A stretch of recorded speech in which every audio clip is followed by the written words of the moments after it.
Sydney ബോണ്ടായി ബീച്ചിലെ യഹൂദർക്കെതിരായ ഭീകരാക്രമണത്തിന് പിന്നിൽ IS എന്ന് സ്ഥിരീകരിച്ച് പ്രധാനമന്ത്രി ആന്റണി ആൽബനീസ്.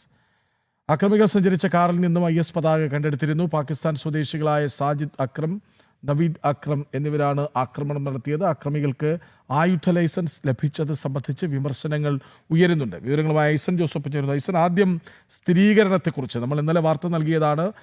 IS പതാക ഇവർ സഞ്ചരിച്ച വാഹനത്തിൽ നിന്ന് കണ്ടെടുത്തു എന്നത്. അതുകൊണ്ട് തന്നെ IS ഭീകരാക്രമണമാണോ എന്ന സൂചനയും സംശയവും അവിടെ സജീവമായിരുന്നു. ഇപ്പോൾ അത് സ്ഥിരീകരിക്കപ്പെടുന്നു.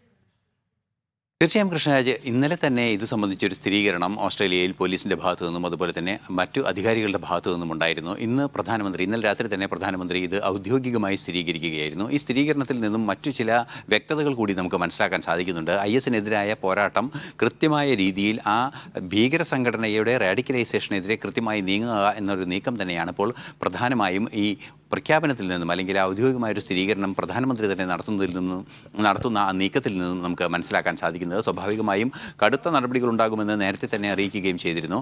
നേരത്തെ സൂചിപ്പിച്ചതുപോലെ ഇത്തരത്തിലുള്ള കടുത്ത നടപടികൾ ഉണ്ടാകേണ്ടതിൻ്റെ അനിവാര്യത തന്നെയാണ് ചൂണ്ടിക്കാണിക്കപ്പെടുന്നത്.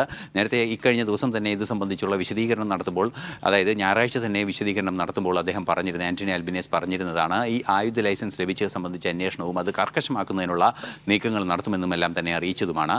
ഈ ISൻ്റെ ഒരു സാന്നിധ്യവും ISൻ്റെ റാഡിക്കലൈസേഷൻ സ്വഭാവവും എല്ലാം തന്നെ വളരെ കൃത്യമായി ഇക്കാര്യത്തിൽ കാണാൻ സാധിക്കുന്നുണ്ട്. ISൻ്റെ സ്ലീപ്പർ സെല്ലുകളാണ് ഇത്തരത്തിൽ പ്രവർത്തനങ്ങൾ നടത്തുന്നത്. നേരിട്ടൊരു ഓർഗനൈസേഷൻ്റെ നിയന്ത്രണത്തിലോ അല്ലെങ്കിൽ ഒരു മേലധികാരിയുടെയോ അല്ലെങ്കിൽ ഒരു നിയന്ത്രണത്തിൻ്റെ ഒരു അടിസ്ഥാനത്തിലല്ല ഈ ISൻ്റെ സ്വഭാവങ്ങളെല്ലാം തന്നെ ഉള്ളത്. പലയിടങ്ങളിലും പലതരത്തിലും സ്ലീപ്പർ സെല്ലുകൾ വളർത്തിയെടുത്ത് ആ സ്ലീപ്പർ സെല്ലുകളായി മാറുന്ന ഇത്തരം ആക്രമികളെ തുടർന്ന് പിന്തുണയ്ക്കുന്ന ഒരു നീക്കങ്ങൾ നടത്തുക എന്നതാണ് ISൻ്റെ ഒരു ശൈലി. സ്വാഭാവികമായും ഓസ്ട്രേലിയയിൽ ഈ നീക്കമാണ് നടന്നത്. കാലങ്ങളായി ഈ റാഡിക്കലൈസേഷന് വിധേയമാകുന്നുണ്ട് എന്ന് പോലീസ് തന്നെ റിപ്പോർട്ട് ചെയ്തിരുന്നു.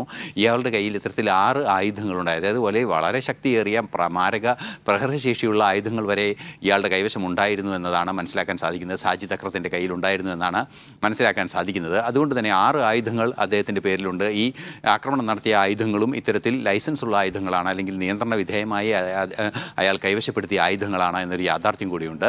ഈ ഒരു പശ്ചാത്തലത്തിലാണ് 4 ആയുധങ്ങൾ ഈ സ്ഥലത്ത് നിന്ന് തന്നെ പിടിച്ചെടുക്കുകയും ചെയ്തു. ആ ഒരു സാഹചര്യത്തിലാണ് കടുത്ത നടപടി ഉണ്ടാകുമെന്ന് നേരത്തെ തന്നെ അറിയിച്ചത്. ISൻ്റെ സ്ഥിരീകരണം വരുന്നതോടെ വെടിവെപ്പിൽ അതിന് പിന്നിൽ പാകിസ്ഥാൻ സ്വദേശികളാണ്, അവർ IS ഭീകരരാണ്.